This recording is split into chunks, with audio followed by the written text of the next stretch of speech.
ভারত ও পাকিস্তানের মধ্যে সাম্প্রতিককালে যে উত্তেজনাপূর্ণ পরিস্থিতি সৃষ্টি হয়েছে তা যেন কিছুতেই থামছেই না। আপনারা জানেন, কিছুদিন ধরে এই দুই দেশের মধ্যে একের পর এক হামলা পাল্টা হামলার ঘটনা ঘটছে। প্রথমে খবর আসে ভারত পাকিস্তানের কয়েকটি স্থানে আক্রমণ চালিয়েছে, কিন্তু পাকিস্তানও যে ছেড়ে দেওয়ার পাত্র নয় তা খুব শীঘ্রই প্রমাণিত হয়। আমাদের আজকের ভিডিওর মূল বিষয় হলো ভারত হামলা চালানোর পরেই পাকিস্তান কি এমন করলো যে একেবারে ঘায়েল হয়ে গেল ভারত। আপনারা হয়তো জানেন, দুটি দেশই পারমাণবিক শক্তিধর, তাই তাদের মধ্যে যে কোনো সংঘাত অত্যন্ত বিপজ্জনক হতে পারে।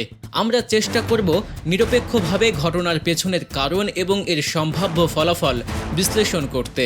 এই ভিডিওতে আমরা খতিয়ে দেখব ঠিক কী ঘটেছিল সেই দিনগুলোতে, ভারতের আক্রমণের প্রকৃতি কেমন ছিল, পাকিস্তানের উত্তরে ঠিক কী পদক্ষেপ নিয়েছিল, তাদের সামরিক শক্তি কতটা কার্যকর ছিল এবং এই উত্তেজনার শেষ কোথায় গিয়ে দাঁড়াতে পারে।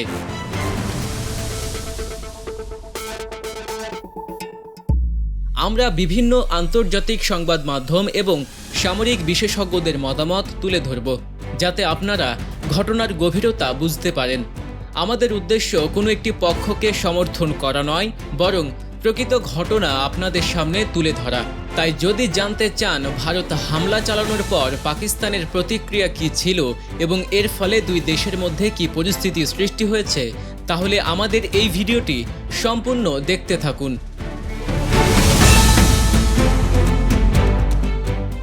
পাকিস্তানের বিভিন্ন প্রধান শহরে ভারতের ড্রোন হামলা নিয়ে নতুন তথ্য উঠে এসেছে। সাম্প্রতিক খবর অনুযায়ী ক্ষেপণাস্ত্র হামলার রেশ কাটতে না কাটতেই ভারত পাকিস্তানের বিভিন্ন গুরুত্বপূর্ণ শহরে ড্রোন হামলা চালিয়েছে। এই হামলাগুলো মূলত দেশটির প্রধান শহরগুলোতে চালানো হয়েছে, যার ফলে ব্যাপক চাঞ্চল্যের সৃষ্টি হয়েছে। বিভিন্ন সূত্রে জানা যায়, ইসরায়েল নির্মিত অত্যাধুনিক ড্রোন ব্যবহার করে এই হামলা চালানো হয়েছে। এই ড্রোনগুলো লক্ষ্যবস্তুতে আঘাত হানতে বিশেষভাবে সক্ষম বলে মনে করা হয়।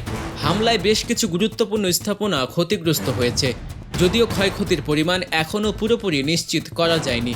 তবে প্রাথমিক প্রতিবেদন অনুযায়ী হামলায় কিছু সরকারি ও বেসরকারি স্থাপনার পাশাপাশি সাধারণ মানুষের সম্পত্তিও ক্ষতিগ্রস্ত হয়েছে। এই ড্রোন হামলার ঘটনা পাকিস্তানের নিরাপত্তা ব্যবস্থাকে আরও প্রশ্নের মুখে ফেলেছে এবং ভারত ও পাকিস্তানের মধ্যে চলমান উত্তেজনাকে আরও এক ধাপ বাড়িয়ে দিয়েছে।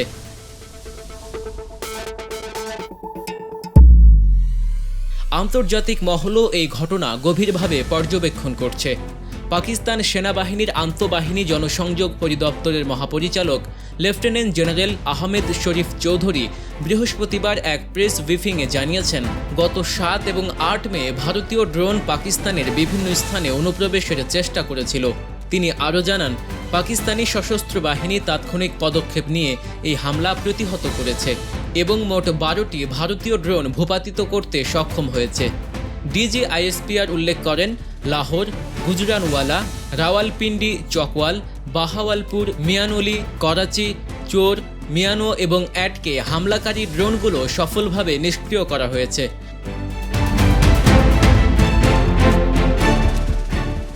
তবে দুর্ভাগ্যজনকভাবে 13তম ড্রোনটি লাহোরের কাছে একটি সামরিক লক্ষ্যবস্তুতে আংশিকভাবে আঘাত হানে। এই হামলায় কিছু সরঞ্জামের সামান্য ক্ষতি হয়েছে এবং লাহোরের 4 জন সেনা সদস্য আহত হয়েছেন। এছাড়াও সিন্ধুর মিয়ানোতে একজন বেসামরিক ব্যক্তি নিহত হয়েছেন।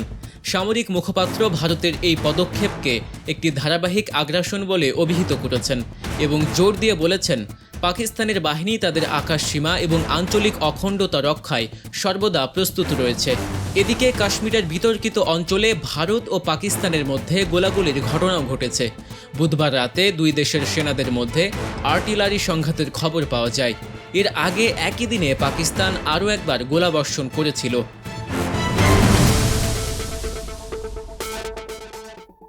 ভারত শাসিত কাশ্মীরের প্রতিরক্ষা মুখপাত্রের দেয়া বিবৃতি অনুযায়ী, পাকিস্তানি সেনাবাহিনী নিয়ন্ত্রণ রেখা বরাবর ছোট অস্ত্র ও আর্টিলারি ব্যবহার করে গুলি ও গোলাবর্ষণ করে। এর জবাবে ভারতীয় সেনাবাহিনীও পাল্টা জবাব দিয়েছে। ভারতীয় সেনাবাহিনীর লেফটেন্যান্ট কর্নেল সুনীল বাটওয়াল জানিয়েছেন, তাদের সেনারা সতর্ক রয়েছে এবং যে কোনো পরিস্থিতির মোকাবিলায় সক্ষম।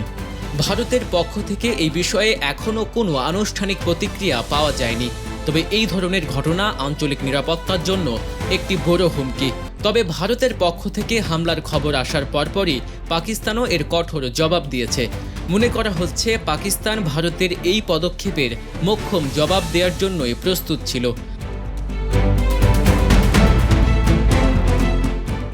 যদি ভারতকে শক্তিশালী প্রতিপক্ষ হিসেবে ধরা হয়, তবে পাকিস্তানও কোনো অংশে কম যায় না। তাদের পাল্টা হামলার খবর ইতিমধ্যেই সামনে এসেছে।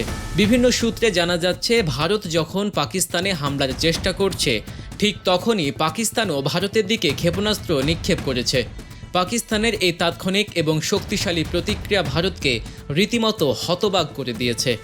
ভারতের হামলার পরপরই পাকিস্তানের এমন দাঁতভাঙা জবাব আশা করা যায়নি, যা ভারতীয় পক্ষকে স্তম্ভিত করে তুলেছে।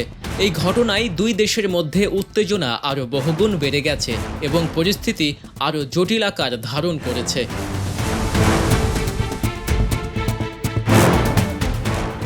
সম্প্রতি এরকমই একটি চাঞ্চল্যকর খবর সামনে এসেছে। এই খবরে দাবি করা হচ্ছে যে পাকিস্তান ভারতের 15টি শহরে ক্ষেপণাস্ত্র হামলা চালিয়েছে। ভারতের বর্তমান ক্ষমতাসীন রাজনৈতিক দল বিজেপি এই বিষয়ে একটি আনুষ্ঠানিক বিবৃতি দিয়েছে। তাদের দাবি অনুযায়ী গত বৃহস্পতিবার রাত থেকে শুরু হয়ে শুক্রবার সকাল পর্যন্ত পাকিস্তান ভারতের উত্তর এবং পশ্চিমাঞ্চলের প্রায় 15টি শহরে ক্ষেপণাস্ত্র হামলা করেছে। এই হামলাগুলোর প্রধান লক্ষ্য ছিল ওই শহরগুলোতে অবস্থিত সামরিক স্থাপনাগুলো। সরকারের পক্ষ থেকে জানানো হয়েছে, এই শহরগুলোর মধ্যে রয়েছে জম্মু কাশ্মীর, পাঞ্জাব এবং গুজরাট। যদিও হামলায় তাৎক্ষণিকভাবে কোনো হতাহত বা ক্ষয়ক্ষতির খবর পাওয়া যায়নি, তবে এই দাবি নিশ্চিতভাবেই দুই দেশের মধ্যে উত্তেজনা আরও বাড়িয়ে তুলেছে। ভারতীয় সামরিক বাহিনী পাকিস্তানের একাধিক স্থান থেকে ক্ষেপণাস্ত্র নিক্ষেপের চেষ্টা ব্যর্থ করে দিয়েছে বলেও দাবি করা হয়েছে। ভারতীয় সংবাদ মাধ্যম এনডিটিভির প্রতিবেদনে বলা হয়েছে, পাকিস্তানের সামরিক বাহিনী শুধু ক্ষেপণাস্ত্র নয়, ড্রোনও ব্যবহার করে হামলা চালিয়েছে। বর্তমানে পাকিস্তানে ছোড়া ড্রোন ও ক্ষেপণাস্ত্রের ধ্বংসাবশেষ সংগ্রহ করা হচ্ছে বলে সরকারি কর্মকর্তারা জানিয়েছেন। অন্যদিকে পাকিস্তানের সেনাবাহিনী বৃহস্পতিবার এক বিবৃতিতে জানিয়েছে, তারা দেশ জুড়ে বিভিন্ন স্থানে গুলি চালিয়ে ইসরায়েলের তৈরি 25টি হারপ ড্রোন ভূপাতিত করেছে। রাওয়ালপিন্ডিতে সেনাবাহিনীর সদর দপ্তর থেকে মুখপাত্র আহমেদ শরীফ চৌধুরী এএফপিকে বলেছেন, গত রাতে ভারত একাধিক স্থানে ড্রোন পাঠিয়ে আগ্রাসন চালিয়েছে এবং তাদের ছোড়া একটি ড্রোন রাওয়ালপিন্ডির কাছে ভূপাতিত করা হয়েছে। তিনি আরও জানান, লাহোরের কাছে একটি সামরিক লক্ষ্যবস্তুতে ভারতীয় ড্রোন আঘাত হেনেছে, যাতে 4 জন সৈন্য আহত হয়েছেন। এর আগে তিনি বলেছিলেন, অভিযান এখনও চলছে। ভারতীয় ড্রোনের আঘাতে পাকিস্তানের পাঞ্জাবের সিন্ধুতে একজন বেসামরিক নিহত ও একজন আহত হয়েছেন বলেও খবর পাওয়া গেছে। এএফপির প্রতিবেদনে বলা হয়েছে, ভারতীয় ড্রোনের বিধ্বস্ত স্থলে বহু লোক জমায়েত হয়েছিলেন এবং লাহোরে বিস্ফোরণের তীব্র শব্দ শোনা গেছে বলে স্থানীয় বাসিন্দারা জানিয়েছেন।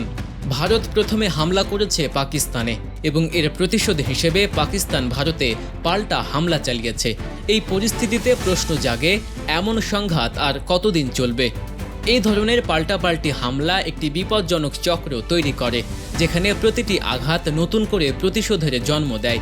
এর ফলে কেবল দুই দেশের সীমান্তেই উত্তেজনা বাড়ে না, বরং সাধারণ মানুষও নিরাপত্তাহীনতায় ভোগে।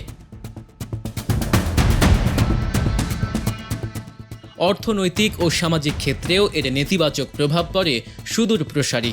দীর্ঘদিনের অমীমাংসিত সীমান্ত বিরোধ এবং একে অপরের প্রতি আস্থার অভাব এই সংঘাতের মূল কারণ। রাজনৈতিক অস্থিরতা এবং অভ্যন্তরীণ জনমতকে প্রভাবিত করার চেষ্টাও অনেক সময় এই ধরনের পদক্ষেপের পেছনে কাজ করে। তবে সামরিক সংঘাত কখনোই কোনো স্থায়ী সমাধান আনতে পারে না। আলোচনার টেবিলেই একমাত্র শান্তিপূর্ণ সমাধানের পথ খোলা থাকে।